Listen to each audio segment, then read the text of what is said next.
Welcome everyone. I'm Marian van der Zaan and we'll be interviewing Samantha Bateman on all things life and equine. We're here at Of the Sun Sanctuary with my herd of 3 mares, and you'll see them pop in, perhaps interspersed now and again. I've been working with horses most of my life.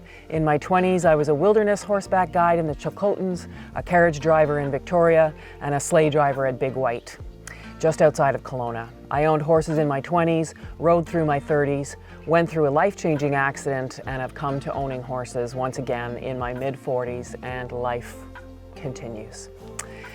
Equine facilitated wellness has been a big chapter in my life recently, and Samantha has been a big part of bringing me back to riding. I've been working with her since 2020 with 2 of my mares, specifically in the discipline of dressage, but also, as we like to joke, it's physio riding for both horse and human. Samantha, welcome. Thank you. Thank you. That was a lovely intro. Well, a little bit about Samantha. Samantha Bateman has been inspired by horses her entire life, be it riding, training, teaching, massaging, playing with, healing with, and learning from horses. She's done it all in many different disciplines. Born in England, where she found her passion for horses, and having lived and worked with horses in West and South Africa, Ontario, and British Columbia, she has trained under different equine philosophies, allowing her to depart from dominance-based approaches and moved into balanced and holistic training and riding approaches that benefit both the horse and the rider. As a certified CEMT, certified equine massage therapist, and licensed advanced esthetician and body worker, Samantha understands the physiology of both horse and rider and allows this knowledge and expertise to come through in her lessons. At times, she may make an adjustment in horse or rider and watch them as that ripple effect transfers through to the other being in a positive way. Bringing together formal training techniques that allow horses to build confidence and a strong foundation, she uses her intuition to ensure that the work and play is done in a fair and balanced manner that benefits all beings involved. Having experienced trauma in her own life in numerous ways, Samantha interweaves her knowledge of healing into her own life and into the lives of horses and humans around her. It's a lot. I feel honored. Thank you. Where to start? You've done so much, Samantha. I think it would be beautiful if we started with now. So Absolutely. Right now, where is your passion residing right now? What's filling your cup? Oh, my horse Yargo. Your horse Yargo. He's my teacher. Of course. Yes. Where am I at now? We actually taking everything that is conventional. He's like, you know what?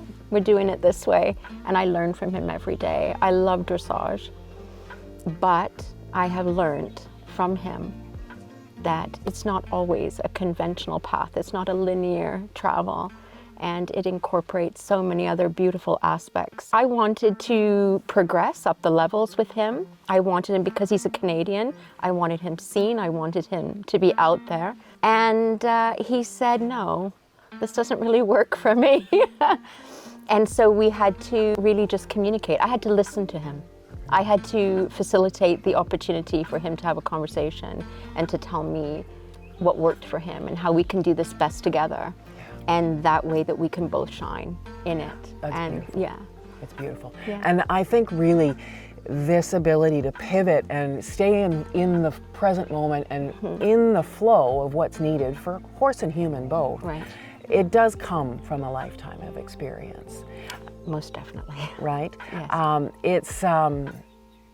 It's something that you've moved through with a lot of other horses. You've trained a lot of horses in your life. You've rehabilitated a lot of horses in your life. Yes.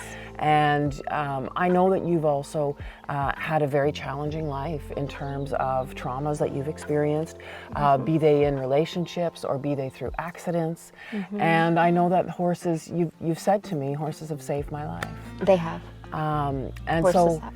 here we have Yargo, and it's a complex relationship. It's not push button. No. It's not mechanical in any It is way. not. It's ever evolving and moving. Very much. Yeah. Very much. Yes. I love it. Yeah. Well, this is part of the joy of working with horses, right? Absolutely. Is being in that moment and allowing them to have a say. And I It's a think huge thing. this is maybe a place where it feels good to talk about horse sense and horse philosophy generally. Humans have been working with equines, with horses for over 10,000 years, longer than any other species, including dogs. Many people talk about how horses have chosen to work with us.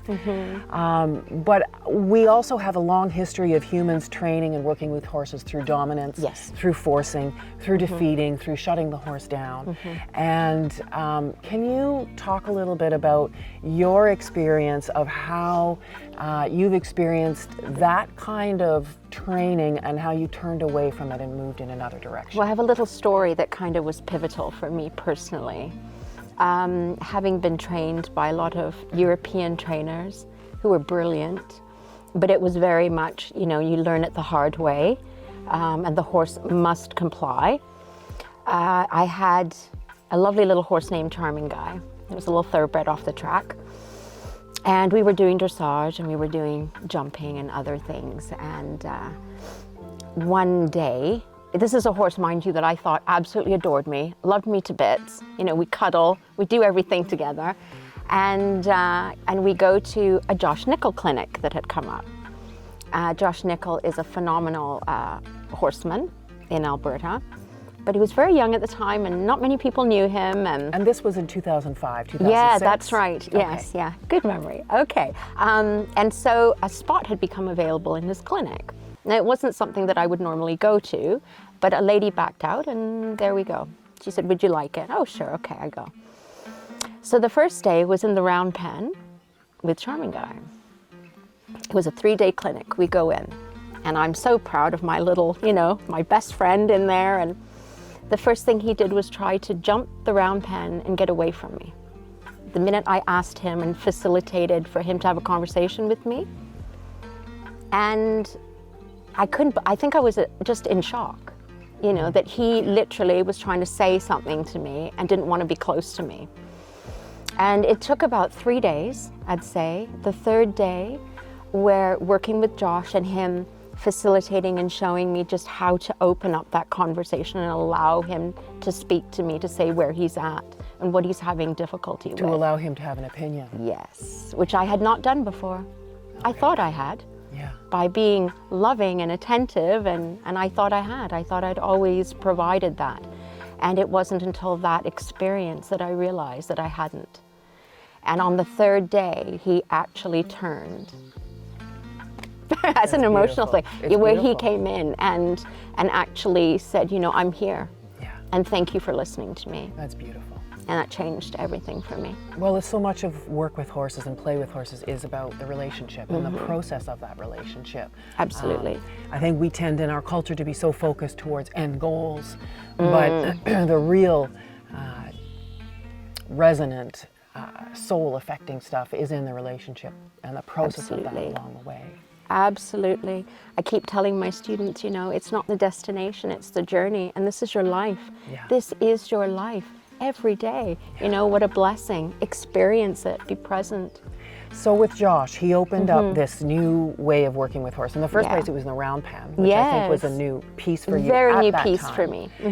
But he also opened up the way that you were in relationship with your horse and the way that you listened to your horse. Yeah. And I know that you've certainly taken that and you've been working with that for the next 20 years. Yeah. And so over these next years, you've worked with it so extensively that you now embody it. It's part of you, it's part of your intuition. Yeah. And so I want to ask you, how does your intuition play when you're working with your own horse or when you're teaching other students? Okay, that's a really great question. You can always have a plan. I can have a plan in my head of what I'm going to teach that day or what I'm going to do with my horse that day. But I have learned to go in and see what is being presented to me. And I think that's step one of intuition, is just being open to experiencing and feeling what's happening for the horse this day, what's happening for the person, the rider that day, and just seeing what they require from me in order for them to come together and experience whatever it is for that particular lesson. Do we have goals? Yes, we do. Are we working towards them? Yes, we are. But I think you have to come in, you have to listen to the horse. You have to listen because that horse already knows all of these things. Yeah. I remember in the beginning, when you first started coming over to Blackbird Farm, and there was a time when you were having what appeared to be, there was stiffness in the horse and the horse wasn't moving and you were having an issue. And I just remember coming over because I thought, I'm going to step back for a second and just really feel what's going on. And then I looked at you and I asked your permission first, can I touch you? Mm-hmm. You said yes. And just going in, and we just did a little adjustment pressure. I think it was on your right hip, Yes. if I remember. Yes. And the most beautiful experience happened because also the horse released in that right hip and you could hear the breathing out. Yes. And it was instantaneous. It was for both of us. instantaneous. And that yes. shift stuck Yes. as well. I mean, we could have pushed through that conventionally and, you know, more bend, do this, all these different exercises, but to come in and just do that, and it was beautiful. Well, and I think it speaks to the fact that your toolbox, your toolkit is so large and you can pull from so many different directions. Mm-hmm. You know, so in this example, you're pulling from the fact that you are a certified, you do certified equine massage therapy, you've done that in the past. You've also done extensive body work for humans. So Yes. you know the physiology of horses Yes. and humans well. And so you're then able to actually step in and do some of that body work, whether, because you've also done it for a horse where you make a manipulation or a release and it transfers through to the human. Yes. Again, going back and forth in both directions, right? This isn't it's never a one-way street with horses. No, and there's no set rule book on that. Indeed, No. indeed. And so it's, you know, coming back to your teaching and the fact that you're able to pull from so many different disciplines because you've ridden in them, you've taught in them, you've trained in them over the years. And so for me, this is one of the gifts of having you as an instructor, is that you have the knowledge base and the depth to help so many people and so many horses specifically in a way that's really foundationally different and ultimately positive and soul supporting for these beings. That is my goal. And so I want to talk about your teaching a little bit. Okay. You know, I know in part we're here introducing Samantha so that others can learn about her, be introduced to her, and hopefully some folks will find you and work with you and play with you. Please, that's what I'm here. This is my purpose. Indeed. It gives you so much passion, right? Oh, every day. Yeah. And this is no small thing either. So horses have saved your life, and also you've been in a number of traumatic, difficult accidents in your life. You were in a life-changing car accident in 2007. It threw you into a depression. You had major injuries to your neck and back. You took pharmaceuticals to help with all kinds of things at that time. You gained a lot of weight at that time, which is very normal for people in these kinds of situations after a bad accident. And you had a lot of mental health issues over that year. And I know that, you know, in the beginning of the accident, you know, things fell away. The horses that you had fell away. And then 6 months into your recovery, well, you couldn't help yourself. It's not that you couldn't help yourself, but I couldn't help myself. But it's more that you met and felt and knew that you were to work with this horse, Billy, who you met at that time. Absolutely. Absolutely. So a little bit when that accident happened, and yes, I had taken a lot of pharmaceuticals. There was a lot of aspects to that. I had a business. I ran a facility. I had 3 children myself, so I was a single mom, and we had our own home and our horses at home, and everything stopped and lost everything, the business. And 2 days before that car accident, I'd just done a 2-part mini-series with Horsetails, which is in Delta, where she had come and interviewed, watching what I do. And that was a TV program? And it was a TV program, and that was the first time we talked about adjusting a human and a horse. Okay. And boom, a couple of days after that, the car accident. And everything stopped. I think it was quite a chunk of time being on bed rest. And with that, I remember my eldest daughter, bless her, took care of finding homes for all the horses, because when I got up one day and looked out the window, I said, where are the horses? And she said, Mom, we had to find homes for them. You've not been yourself and you haven't been present for a while. And it speaks to the severity of it, that It was life-changing big. aspect, that you weren't even cognizant of the fact that those massive changes had happened. And one of them was Charming Guy. And one of them was true. Yeah, and we don't know where he is, but no, that was big.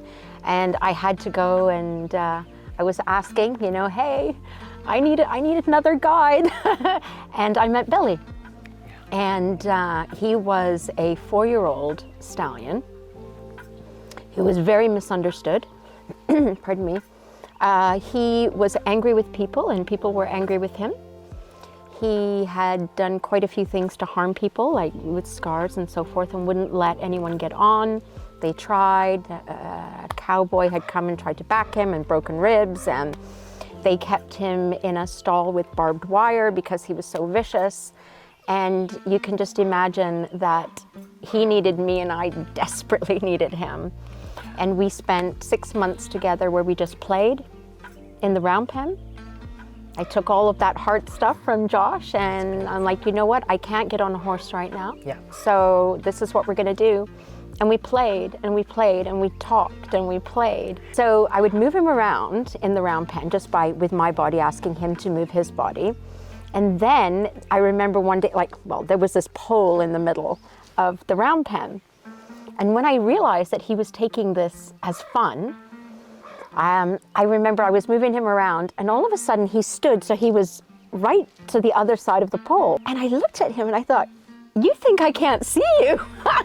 And he did. So every time I moved around the pole, he moved around the pole. And the joy that gave him was just incredible. And we did all kinds of things. I mean, he knew so many tricks, but he enjoyed them from the perspective of he could communicate and he could do releases through his body. Yeah. When it came time to get on him, it was my eldest daughter. He didn't put one foot wrong. So, and it's all the, the liberty you're doing, the round pen work Yeah. you're doing, the tricks you're doing, Yeah. all done in joy and fun and Absolutely, play. yeah. And all the while through that whole time building trust with this horse in a way that no other Absolutely. human has done before. No. And that's why, of course, when your daughter backed him, Yeah, it was went well. effortless because he was like, yeah, I'm ready. Come on. Yeah, it was great. it's so huge. I know from all 3 of the horses that have come here, each one of them had significant trauma in their background. And my primary goal was just building trust in the same months. In the same way, I didn't get on anybody for the first 6 months of their time here because it's just, building trust and on both sides. Yeah, Right? That's big. It is big, especially when you have significant injuries in your life, as you did. Yes, absolutely. And, and this, you slowly continue to heal and you continue to rebuild your horse life. And then, not so long ago, you had another really significant trauma while training a young horse. Yes, I had a young stud colton. He was 2. And this was a client's horse? And this was a client's horse, and he came in and he was very sensitive with his feet. So I knew that was something we had to work on. And we realized it was because he had a little bit of an infection, and we dealt with that with the vet and got him what he needed. And one day, again, in the round pen, I was giving him his medicine, pardon me, and he was peaceful. He was just, eating, and I was putting on his medicine, on his feet and so forth. And the next thing I knew, I woke up in the middle of the round pen. And I literally thought somebody had come and knocked me on the head. Like, it was not him to me at that moment because he looked peaceful. He was in exactly the same space as when I had left him. And I got up, and I mean, the round pen had like a 20-meter circle. Yep. And I'm in the middle of it, and then I just got up and I realized that something wasn't right, and made my way down to the main house on the farm. And my dear friend Shannon, it was a Sunday morning, and she remembers this very clearly. I called her on the phone and I said, "Excuse me, I'm really sorry for waking you up. I just got kicked in the head and I need some help." And Indeed. and at the time it was like, what's going on? But I started losing sight and went into hospital. I had 3 brain bleeds and 3 broken facial bones. You couldn't see it from the outside. The damage was so extensive from the power of the side kick from the hind leg. And I was in a dark room for a long time after that. Brain injuries are no joke. I live with one myself, and Yes. they're with us for life. It Doesn't go away. Changes our lives moving forward, and I would say there are ways in which it can be a gift, right? It forces us to slow down. It forces us to be present. It forces us to listen to our bodies, because if Big we time. don't, the migraines take over, and we are literally in a dark room Yes, for exactly. for days. For we don't know how long, right? Until Right. it passes. Yes. So the journey of healing from that and continuing to heal from that has been yet another massive piece. It's been very big, and each time things happen, of course, your confidence gets knocked. Yes. And you lose that momentarily, but is this what I'm supposed to be doing? Am I being given signs that I am not supposed to be around horses anymore? And each time that I went through this and had to go through the healing, a horse would appear shortly after that would just help with that healing. And it was... Give me an example of how. Who and how? In this, geez. who arrived Okay. for you This time? after that incident? Well, it was actually a little Canadian mare, and her name was Suede, and she belonged to one of my best friends.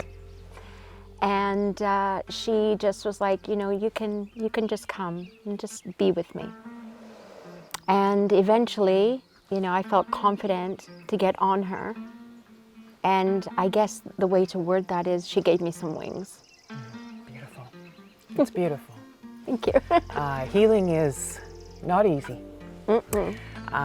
You have really embraced the healing journey since I've known you from 2020 through that incident. Yeah. But you've continued it further and in a much deeper way because you have decided that you wanted to come back to a place of greater health, Yes. a place of greater mobility. And one of the ways that you've done that is through weight loss. Yes. So you've been continuing to heal Yeah. with great depth, and the weight loss is part of that piece, but it's holistic. So it embodies all aspects of your life, how Yes. you move, how you eat, Everything. the spiritual, the emotional, the psychological. Can you speak to that a little bit? Yes. This is, this is a big topic. And I think one that resonates for a lot of people, right? And a lot of Yes. women, maybe. A lot of in women. particular. Through accidents, trauma, whatever has happened, Life. happens, and a lot of women, and men too, but a lot of women will gain weight. And for me, it was very much to do with complete healing. So I did find out that I did have something that needed to be slightly medicated. I'd been battling to lose it, and I did lose a chunk. I went up to a really scary weight, and I did work on it and lose a chunk of it, but I was still struggling and I didn't understand. And so I did end up having to have some more extensive testing done, and found out there was just a little piece that needed to be adjusted. But that wasn't a magic bullet. I did have to modify my whole lifestyle and change that. And it included things like dropping alcohol. Yes. Right? Yes. It was, and sugar, and all the nice things, all the fun things. But the most incredible thing happened was it started coming off. And actually, I should just digress a little bit, because there was a real catalyst point for me. I've been so blessed to work with a couple of really great equestrian clothing lines. And that was introduced to me by an amazing photographer named Kat. And and this brought in another segment of my life. And that helped me feel better about myself. It was incredible. That just came in at just the right time. And having seen the photographs, And seeing they're the photographs. exceptional. So, And these yeah. clothing lines are so inclusive, like for all body types. So I was so excited to feel accepted, so excited to, to feel good about myself, to wear things that felt good, to see beautiful pictures, that I saw myself in the pictures the way I felt inside, but it is not how I felt about my outside at all. I always felt like I wanted to unzip myself and step out. I felt so trapped. And this was sort of the beginning of that.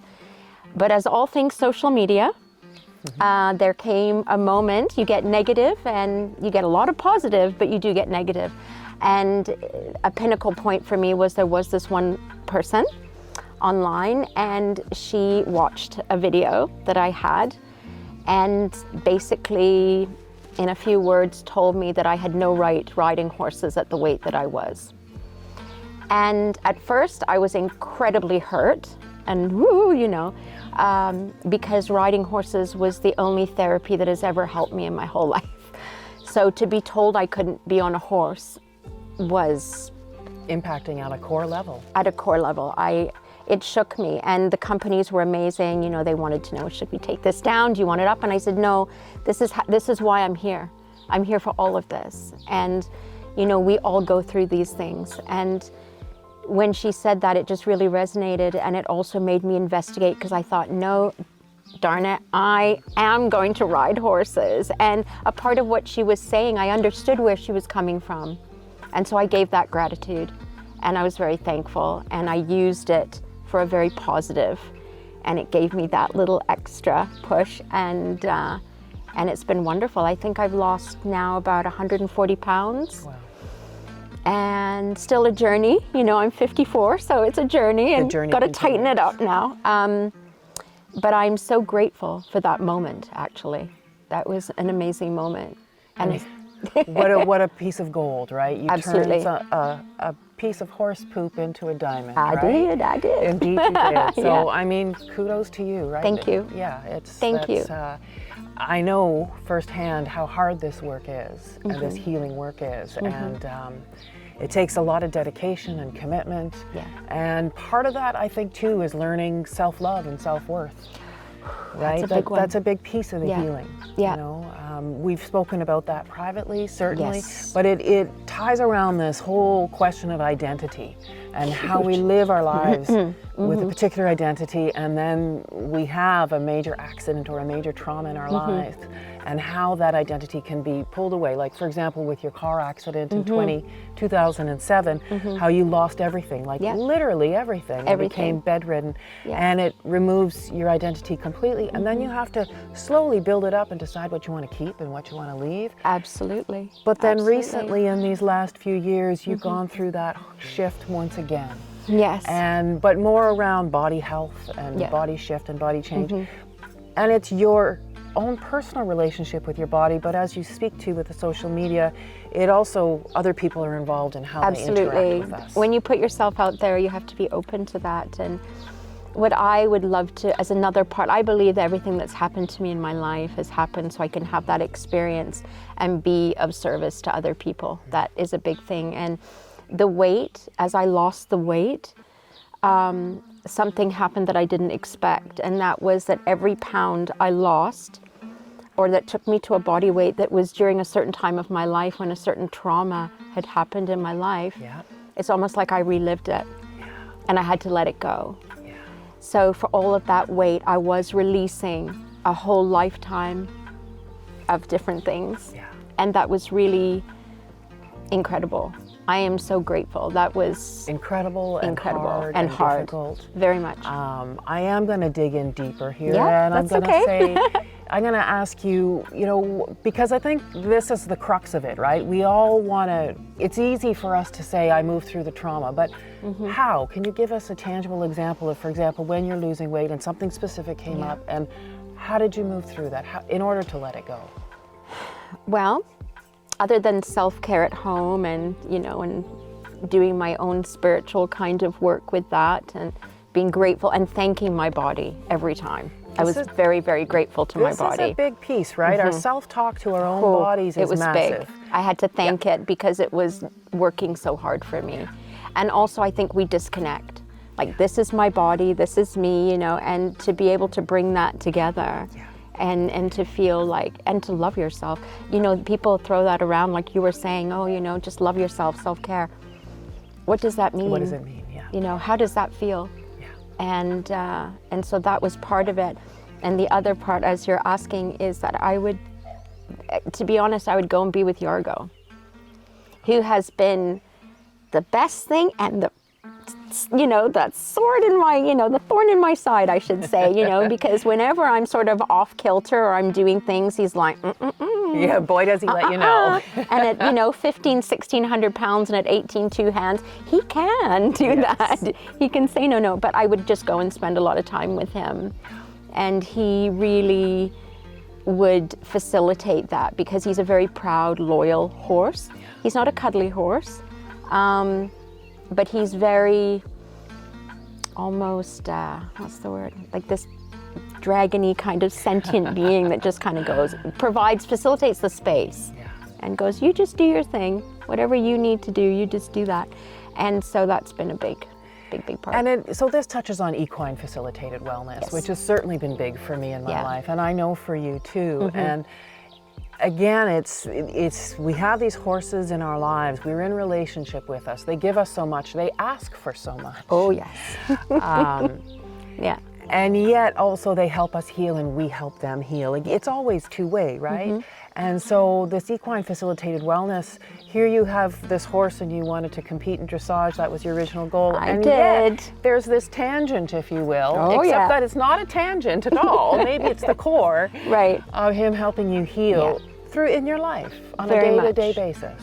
Very much. And actually a little example, and I can be totally open because that's something I really want to be, is very open and transparent with people, is that even this interview and the preparation that we did where we just had a little chat and I shared my life with you, the repercussion from that I've had to work through was panic, anxiety, sleepless nights, because you bring up things that were really monumental and impactful in your life.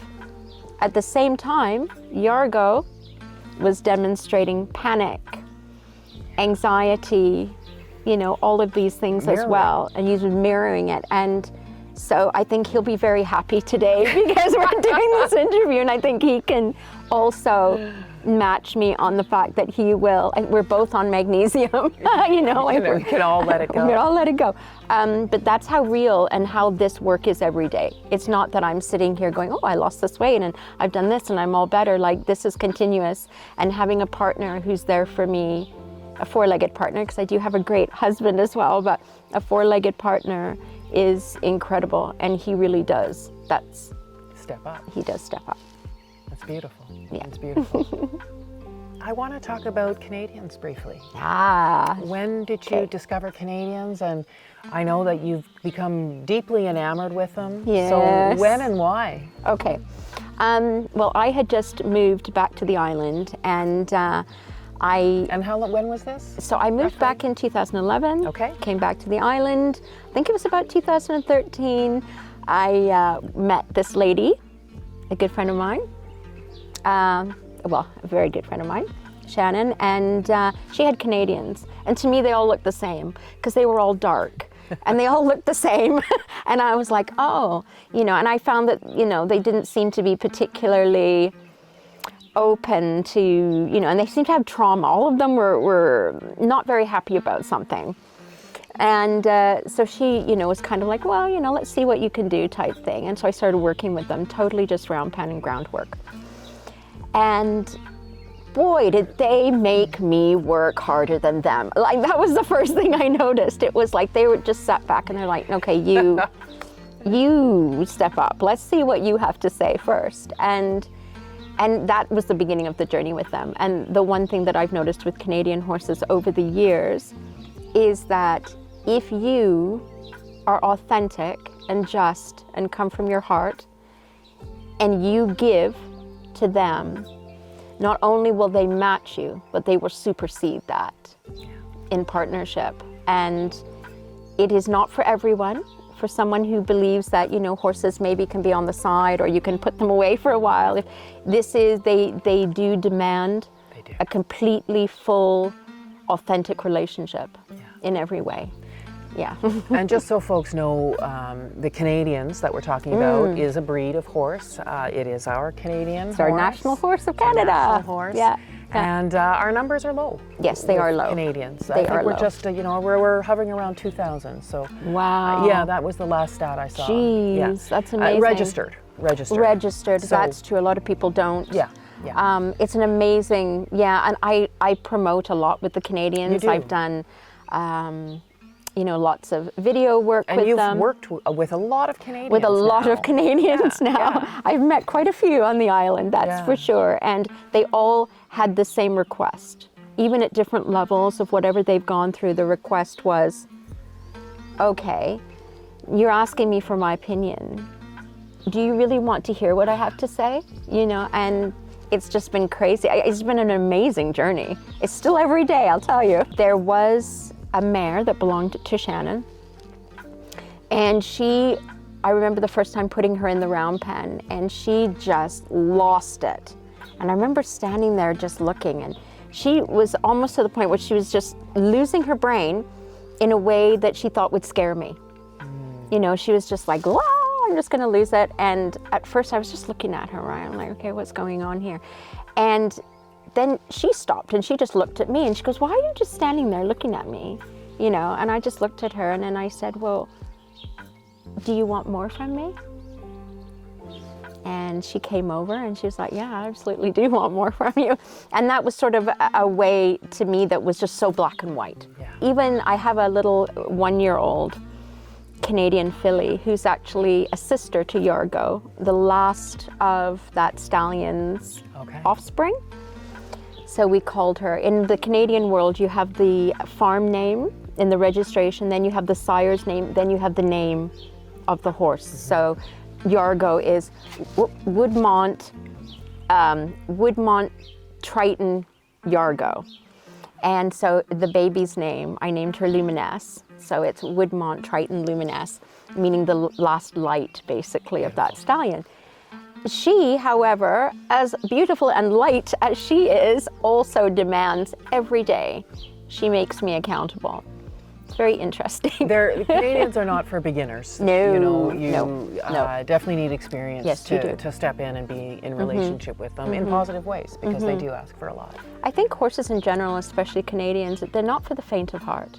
Fair. I mean, there is a lot of fantasy that people put around horses, and yes, you can experience that with them, but they also require a lot of grounded energy coming from their people and education.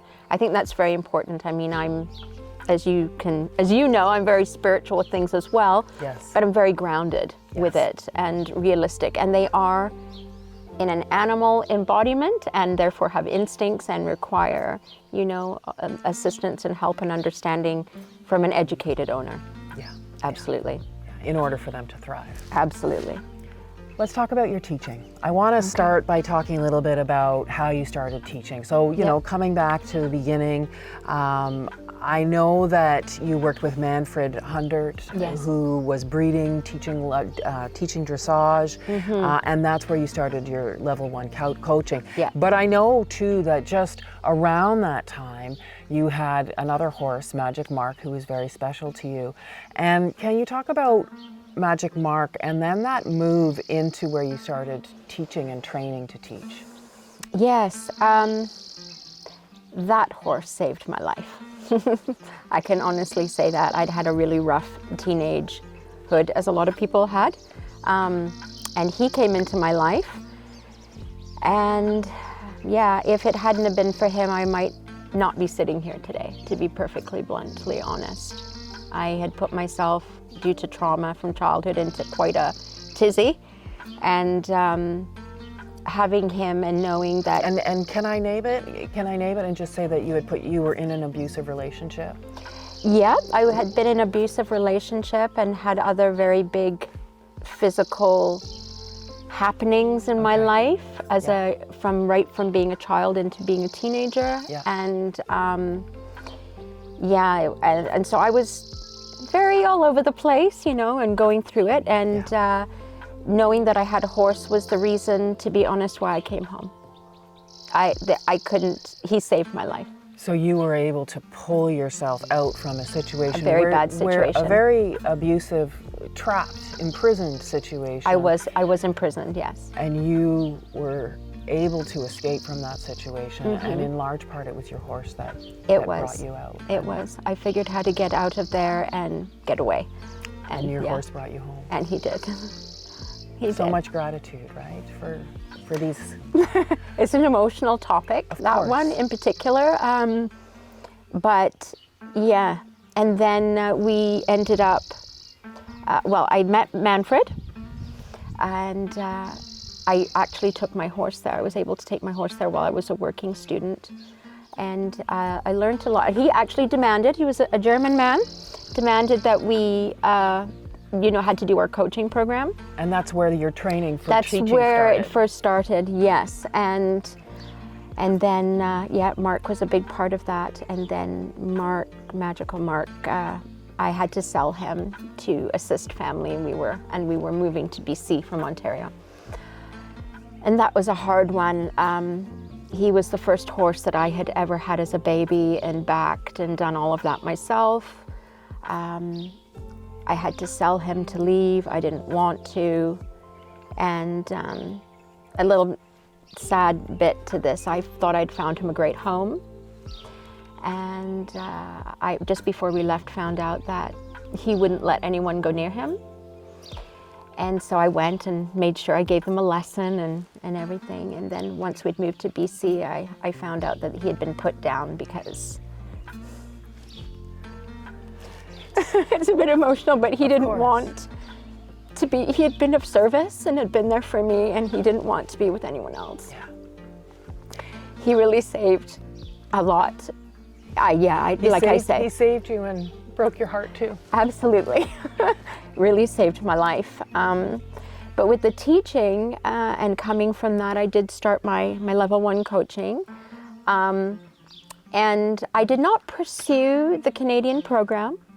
No, you've lived in a number of different countries internationally. I You've have. studied and learned and from a number of different countries, Yes. from a number of different disciplines. Oh, yes. And so the Canadian coaching program, of course, is here in Canada and is one of them. Which is phenomenal. It's a great program. And so speak to your path now a little bit. My path, and like you said, there's so much, and I think that was the biggest part for me, was I felt like I was intaking from all over the place and couldn't, and getting my toolkit, and my toolkit was growing, and so I didn't go into one specific line, and I think that's what, I felt I was of service all over the place, and as while I was of service, I was also educating and learning and learning and learning so much. So it is not something that I continued with from that aspect, but I continued to teach. Okay. And so what are some of the other modalities that you've brought in that we haven't talked about? Okay. With the healing, it goes into teaching, you're right. You noticed that. It does. So I do have level 1 and level 2 Reiki, and I've done a lot of sound and a color therapy healing work, both with humans and with horses, using tuning forks so that they align their spines, just so many different bits and pieces that I have found to be incredible. And it speaks to this holistic approach that you take around teaching, right? Where Absolutely. you can bring in all these things. Yes. For example, I had a lesson with Samantha just a few weeks ago, and after the lesson, we did a beamer session. Right? Yes, so we did. We did the lesson, and then Samantha did a beamer session with my mare, Tia Jewel, to make her more comfortable and just get rid of the lactic acid and all that good stuff, right? Yeah, absolutely, absolutely. And it takes everything. It takes everything. And I think when we ourselves have been through major accidents and major body trauma and have healed and are healing from these things, we understand what some of the requirements are to heal in terms of, bringing the nervous system into a rest digest place, in terms of giving ourselves the time for our body to heal, in terms of bringing ourselves out of a place of inflammation so our bodies actually can heal. And so here you have all these tools, you've got this overflowing toolkit, and it's beautiful. And maybe we could finish with this. I want to come back to this piece. We were talking about your weight loss, and we were talking about identity, and we were talking specifically about,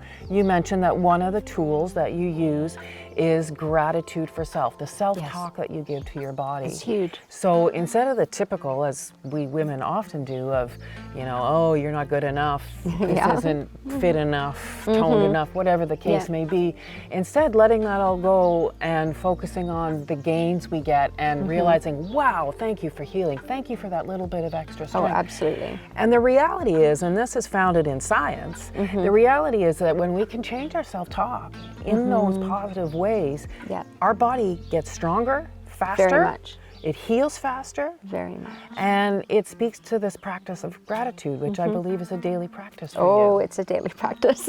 And so the gratitude is self-talk to your own body to keep it stronger and fitter and keep moving in the right direction. Yes. But does it not overflow into every aspect of your life? Oh, absolutely. How so? Well, I think everything that I do, every time I look, let's say I walk into teaching, I look at the situation and I'm already grateful that I'm there. And something I usually say to students is, thanks for sharing time with me. I don't look at myself as I'm there coaching. I look at that I'm teaching. I look at myself more as a teacher than a quote unquote coach. But also I facilitate in the lesson healing. That happens a lot. Absolutely. And I'm probably a little off topic here. That just came into my head. But that has been a big part. That's what I really want to share with people. I want to share. I want to be there and support people. And I want to facilitate a space where they can heal, where they can connect with their horse. If you have great riding goals, hey, we can do that too. I do like to show myself. I love performances and stuff. Absolutely. But I'm also there not just for that. I'm there for life. I'm there to support you. I'm there to, that's an emotional thing because I had to learn to love and support myself first. And my own relationships, whether it was people or with horses. And so to be able, I feel like I have something to offer now to others. You absolutely do. I just can't wait. Every day is exciting. Thank you, Samantha. It's been Thank such you. a pleasure to spend time with Oh, you. thank you. I would just like to close by coming back to the piece around gratitude. I know that you've worked with a number of clothing lines. Yes. And, here we sit in our fabulous... Very nice. Well, this is clothing. such a great company. And it's been a company that I'm wearing their clothes during my weight loss, which was lovely because to feel good at all aspects of that, in your riding gear, they're a great company. And very much focused on, it's a woman-owned company, and her whole, feeling around her company is that, is everybody is included, and to feel good and to be empowered. I think not on this particular shirt, but on yours, it says fearless. It does. And I think that's just been a big thing, and I love this company. And I'll be wearing Sync for my season with Yargo this year, so I'm very excited. It's all part of the package, right? It's, absolutely. It's important to look We do like to fantastic. sparkle too. Indeed. Sparkle away. Absolutely. Samantha, thank you so much for your time today. Oh, thank you, Marion. Everyone, I just want to say this has been a real treat working with Samantha for coming on 5 years now. We've come so far and in such a beautiful, heartfelt, heart-opening way. I encourage you to reach out and work with Samantha. She'll do nothing but improve your relationship with your horse. Thank you. Thank you. Thank you so much.